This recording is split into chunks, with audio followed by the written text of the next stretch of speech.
Hey guys, तो finally Marvel वालों ने सोचा क्यों ना हल्क को हल्क के जैसा दिखाया जाए और फाइनली हमें एक एपिसोड देखने को मिल रहा है जिसमें हल्क स्मैश करते हुए दिख रहा है। पर वो मुकाम आया कैसे, चलिए जानते हैं। तो इस कहानी की शुरुआत में हमें दिखाया जाता है कि लोकी थिएटर कर रहा होता है, जहां पर उसकी एक्टिंग देख के थॉर कहता है कि हेला मुझे परमिशन दो यार, इसकी बकवास एक्टिंग देख के ना इसके ऊपर गोभी फेंकने का मन कर रहा है। जिस पर हेला मुस्कुराती है और फिर हम देखते हैं कि आसमान में एक क्रैक आता है जो कि लोकी को अपनी ओर खींचने लगती है, जिसको बचाने के लिए पेगी वहां पे जाती है एंड बचा भी लेती है कि तभी वो क्रैक यहाँ पे हेला को भी अपनी ओर खींच लेती है। पेगी फिर से कोशिश करती है लेकिन इस बार वो नाकाम होती है और हेला उस क्रैक के अंदर चली जाती है, लेकिन उसके हाथ से सेप्टर नीचे गिर जाता है, जिसको थॉर उठाता है एंड कहता है कि तुम्हें बस एक काम दिया गया था और वो ये था कि हमारी महारानी का रक्षा करना, और तुमसे वो भी नहीं हुआ। जब से तुम आई हो ये क्रैक्स यानी कि ये तूफान बढ़ते जा रहे हैं और हम अपने लोग खोते जा रहे हैं। मुझे तो लगता है कि तुम्हें शापित हो। और फिर वो अपने सोल्जर्स को कहता है कि जाके पकड़ो उसे, जिसके रेस्पॉन्स में पेगी सबसे पहले तो लोकी के हाथ से एक स्कल लेती है जो कि असल में एक्टिंग प्रॉप था, और फिर सोल्जर्स को ठिकाने लगा के वहां से भागने लगती है। थॉर कहता है कि उसे जिंदा पकड़ना है एंड साथ ही साथ वो फ्यूरी को कहता है कि स्कारलेट विच को मेरे महल में बुलाओ, मुझे उससे कुछ सवाल जवाब पूछना है। इसके बाद हमें वॉचर बताता है कि यहाँ चल क्या रहा है। वो बताता है कि ये कहानी टेक प्लेस कर रही है 1602 में, जहाँ शेक्सपियरियन स्टाइल में ये कहानी को दिखाया जा रहा है। यहाँ पर जो एवेंजर्स है वो 1602 में ही फॉर्म हो चुके हैं और पेगी कार्टर को यहाँ पे स्कारलेट विच ने अपने मैजिक के जरिए लाया है ताकि वो इस यूनिवर्स की तबाही को रोक सके। कि तभी वहां पे पेगी बोलती है कि तुमको पता है ना कि मैं तुम्हें सुन सकती हूँ, जिस पर वॉचर कहता है हाँ, और फिर वो ऑफर करता है कि चलो मैं तुम्हें तुम्हारे यूनिवर्स में छोड़ देता हूँ, जिसको सुनते ही वहां पे पेगी कार्टर मना कर देती है। वो कहती है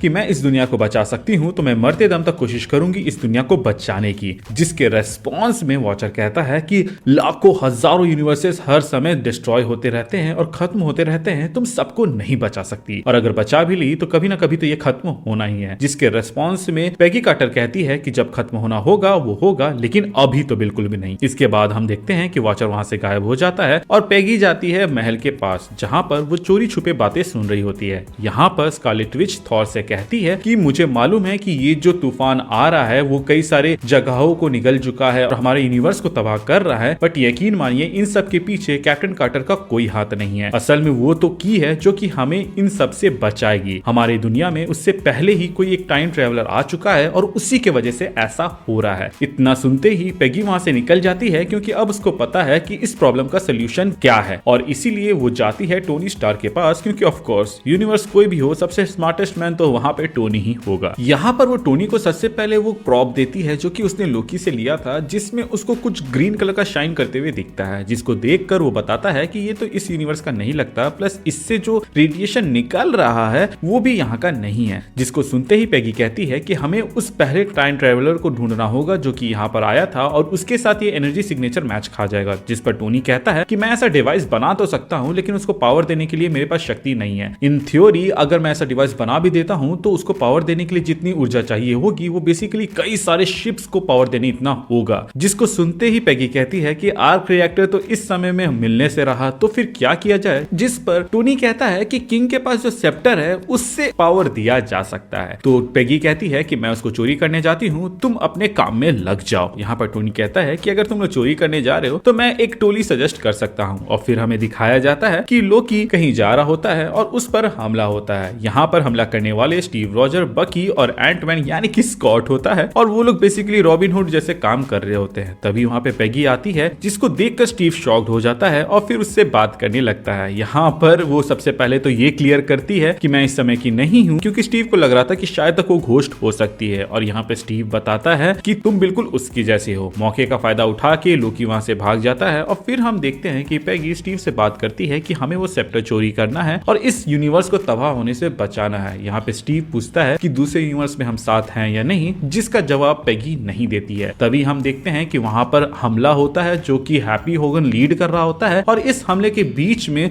हम वास्प को भी देखते हैं। यहाँ पर जो असैसिन्स रहते हैं उनको तो ये लोग हैंडल कर ही लिए थे, लेकिन यहाँ पे बकी हैप्पी होगन को छेड़ देता है और फिर हैप्पी होगन यहाँ पर बुलाता है डिस्ट्रॉयर को। डिस्ट्रॉयर एक एक करके सब डिस्ट्रॉय करने लगता है। और तभी पेगी कहती है कि तुम लोग यहाँ से निकल जाओ, मैं उनको उलझा के रखती हूँ, क्योंकि मेन मकसद वो सेप्टर चोरी करना है, क्योंकि उसी के मदद से इस यूनिवर्स को बचा सकते हैं। फिर हम देखते हैं कि पेगी डिस्ट्रॉयर से जाके लड़ती है, जहां पर वो उसको अच्छा खासा टक्कर दे देती है, लेकिन फिर वो सरेंडर कर देती है, जिसके वजह से उसको जेल में बंद कर दिया जाता है, जहां पे वॉचर आता है और कहता है कि मैं अभी भी तुमको तुम्हारे यूनिवर्स में ले जा सकता हूं। जिस पर कार्टर कहती है कि नहीं, मैं जब तक यहाँ पे सब कुछ ठीक नहीं कर दूंगी मैं यहाँ से नहीं जाने वाली। और पूछती है कि मुझे ये बताओ कि पहला टाइम ट्रेवलर कौन था जो कि यहाँ पर आया था। जिसके रेस्पॉन्स में वॉचर कहता है कि जब कोई यूनिवर्स कोलैप्स से खत्म होने वाला होता है तो उसके बारे में मुझे कुछ भी नहीं पता होता है, क्योंकि वो इररिलेवेंट होता है। इसको सुनते ही पेगी कहती है कि अब मैं और नहीं सह सकती, और वो वहां से भाग निकलती है। और भागते भागते वो उस जेल के पास पहुंच जाती है जहां पे बैनर कैद था। पेगी कहती है बैनर को कि साथ चलने, लेकिन बैनर कहता है कि नहीं, उस मॉन्स्टर को बाहर नहीं आने देगा। और तभी हम यहाँ पर देखते हैं कि पेगी दिमाग लगाती है, वो सोल्जर को आवाज देके बुलाती है और सोल्जर उसके ऊपर गोली चलाते हैं और पेगी वहां से हट जाती है, तो वो गोली जाके लगती है बैनर को, जिसके वजह से वो ना चाहते हुए भी हल्क में बदल जाता है और फिर बाहर निकलता है। इसके बाद वो उन सोल्जर्स को ठिकाने लगाता है और पेगी उसके पीठ में चढ़ जाती है और फिर हम देख पाते हैं कि वो दोनों वहां से भाग जाते हैं। इसके बाद वो लोग स्टार्क के पास जाते हैं जिसने मशीन बनाई होती है, और फिर ये लोग सोच रहे होते हैं कि सबसे पहले तो वो सेप्टर से स्टोन को लगा के इसमें रखना होगा और फिर हमें मिल जाएगा वो टाइम ट्रेवलर, जिसके वजह से ये सब हो रहा है। कि तभी वहां पे स्टीव आता है। फिर ये लोग मिलके प्लान बनाते हैं कि कैसे थॉर से उस सेप्टर को लिया जाए, जहां पर वो लोग ये प्लान करते हैं कि हम लोग आम इंसान बन के वहां पर पहुंचेंगे और ध्यान भटकाएंगे और एक टीम जाके उस सेप्टर को ले आएगी। फिर हम देखते हैं कि जब वहां पे सभा बैठी हुई रहती है तो तभी वहां पे क्रैक आता है जो कि सबका ध्यान खींच लेता है। स्कारलेट विच अपनी मैजिक से उस क्रैक को सील करने की कोशिश करती है ताकि कोई भी उसके अंदर खींचा ना जाए, एंड तभी एंट्री होती है हल्क की। इसके बाद सब कोई समझ जाते हैं कि अब फुल ऑन फाइट करना है। तभी वहां पे थॉर लोकी से कहता है कि मैंने तुम्हें हैमर दिया था, वो हैमर कहाँ है, मुझे लाके दो। जिस पर लोकी कहता है कि मुझे याद नहीं मैंने कहाँ रख दिया। इसके बाद से हम देख पाते हैं कि टोनी अपनी मशीन को लेकर जा रहा होता है सेप्टर की ओर, और यहाँ पे सब कोई लड़ रहे होते हैं। इसके अलावा हल्क भी वहां के सोल्जर्स को ठिकाने लगा रहा होता है और स्टीव एंड कार्टर मिलके भी अच्छा खासा फाइट कर रहे होते हैं। कि तभी वहां पर हैप्पी होगन स्टीव के साथ लड़ने लगता है, जहाँ पे स्टीव हैप्पी होगन को हरा देता है और होगन की टोपी का एक पार्ट काट देता है, जिसको देखते ही होगन को गुस्सा आता है और वो बदल जाता है पर्पल हल्क में। और फिर इन दोनों के बीच में फाइट शुरू हो जाती है। इसके बाद पेगी जाती है डायरेक्ट थॉर के पास एंड कहती है कि वो सेप्टर मुझे दे दो, मैं सब कुछ ठीक कर दूंगी। लेकिन थॉर उसकी बात नहीं मानता। वो कहता है कि मैंने तुम्हें एक काम सौंपा था मेरी बहन को बचाने का और तुम उसमें नाकाम हुई। वो सेप्टर एक सोल्जर को दे देता है और दूसरे सोल्जर से अपना स्वॉर्ड मंगवाता है। जब वो स्वॉर्ड को निकालता है तो पता चलता है कि ये स्वॉर्ड किंग ऑफ वाकांडा ने दिया था, जो कि असल में वाइब्रेनियम का बना हुआ है। यहाँ पर हम थॉर वर्सेस पेगी कार्टर देखते हैं। वहीं दूसरी ओर हम देखते हैं कि पर्पल हल्क स्टीव के ऊपर भारी पड़ रहा होता है, तो यहाँ पे बैनर वाला हल्क आ जाता है। वही विंटर सोल्जर लड़ रहा होता है रेड स्कल से, तो तभी वहाँ स्टीव आके रेड स्कल को साइड कर देता है। और हम यहाँ पर देखते हैं कि स्कारलेट विच उस दरार को नहीं रोक पा रही होती है। यहाँ पे थॉर वर्सेस कार्टर का लड़ाई बहुत ही ज्यादा सीरियस होते जा रहा होता है और एक मोमेंट में यहाँ पे थॉर पेगी को मारने ही वाला होता है कि वहां पे स्कारलेट विच थॉर को ही रोक लेती है और कहती है कि जल्दी से अपने काम को अंजाम दो। और हम देखते हैं कि फ्यूरी दूसरे सोल्जर से उस सेप्टर को ले लेता है और टाइम स्टोन निकाल कर अपने डिवाइस में फिट करता है और फिर डिवाइस में फिट करता है और उसको ऑन करने की कोशिश करता है, लेकिन उसमें वो नाकाम हो रहा होता है। थॉर उसकी ओर आ रहा होता है। वहीं दूसरी ओर हम देखते हैं कि पर्पल हल्क ग्रीन हल्क को हरा देता है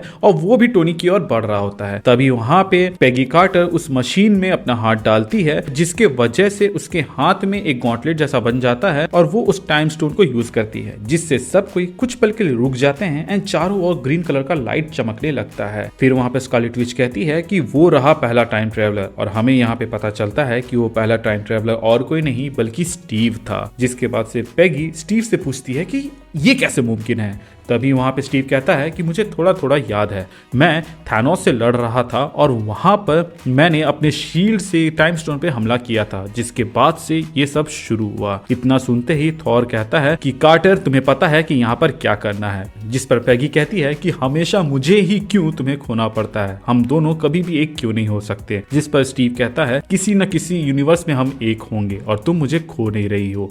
इतना कहते ही स्टीव वहां पर टाइम स्टोन को प्रेस कर देता है और सब कुछ ठीक हो जाता है। मतलब कि ये समय ऐसा नहीं था कि एवेंजर्स पहले यहाँ फॉर्म हो गया था। असल में जो कैप्टन ने टाइम स्टोन पे हमला किया था उसके वजह से पास्ट एंड फ्यूचर कंप्रेस हो गया था और इसीलिए सब कुछ मिक्स हो गया था। फिर हम देखते हैं कि पेगी उदास रहती है और उसके पीछे एक पोर्टल खुलता है। उसे लगता है कि वहां पे वॉचर आया है और वो कहती है कि उड़ा लो मेरा मजाक। कि तभी सुप्रीम स्ट्रेंज कहता है कि ना, मैं मजाक उड़ाने नहीं आया हूँ। जिस पर पेगी कहती है कि स्ट्रेंज तुम यहाँ क्या कर रहे हो? जिस पर स्ट्रेंज कहता है कि मैं तुम्हें एक कहानी सुनाने आया हूँ। और इसी के साथ ये एपिसोड खत्म होता है।